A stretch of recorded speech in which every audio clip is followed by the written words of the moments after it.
આ લંડનનો પ્રખ્યાત tower bridge જે જગવિખ્યાત છે, જે લંડનની આઈડેન્ટિટી પણ છે, એ આ ટાવર બ્રિજ અહીંથી જોવા મળે છે. અને ત્યાર પછી અહીંયા ક્રૂઝ થતા હોય છે, ટેમ્સ નદીના કિનારે ક્રૂઝ જોવા મળે છે. અને જે કહેવાય કે ડેવલપ થયેલું લંડન છે એ પાછળની સાઈડે આખું જોવા મળે છે, રાઈટ.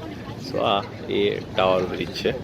અને ત્યાર પછી આ 1162માં બનેલો કેસલ છે.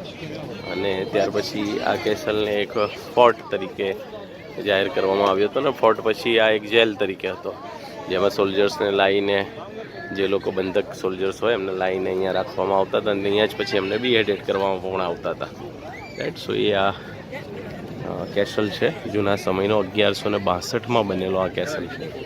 આજે પણ કાર્યરત છે.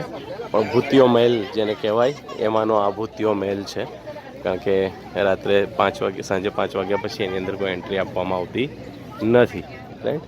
એની પાછળના ઘણા બધા કારણો છે, રાઈટ. સો એ આ ભૂતિયો મહેલ પણ છે. Okay, so this is Eden Tours, myself Siris Christy. God bless you all. Have a good day. Bye bye.